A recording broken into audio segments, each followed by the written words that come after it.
Guys, I want to withdraw and send to my momo account. So right now I'll withdraw.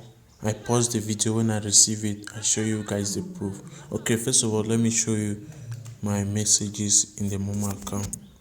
This is mobile money. Okay, I just activated data. This was my last transaction. So let me go now to my account.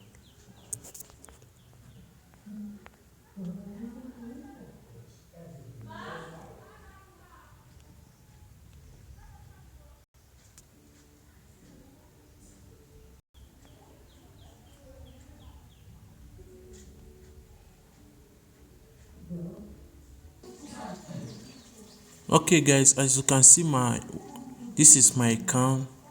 Let me click. I have so many investments. So you see this one is okay. I can withdraw now. That's been more than 5 days, so that they'll show me withdraw now. So I'll click on withdraw now.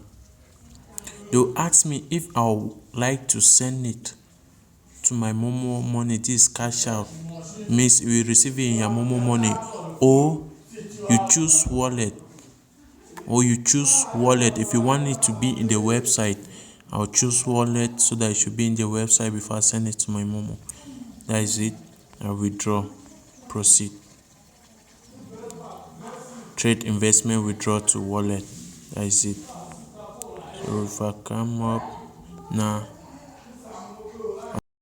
I have some cash inside my account. So this my total balance. So from here I'll withdraw 5,000 and send to my account so that you guys can see. I'll just choose this 6,000. I click on this button up here showing this green arrow, this one, and I write the amount 5,000. I say submit. Do you want to cash out? Yes. That is it. So I've already cashed out 5,000, submitted. If I come down here, I'll see all my transactions. So we'll just wait. I'll pause the video, and you will not take up to the maximum time they will take to send the money is 20 minutes. So when they send the money, I'll show you back the money in my momo account. Okay guys, I've just received the amount. As you can see, you just received 5,000 from that, and as you see these numbers, the change is like this week this person can work, next week another one will be working at the gold mine to be selling. So the number changes. I've just received it. So that is all you need to do to get the amount. This is my other transactions that I've been doing in it. Okay, that is it.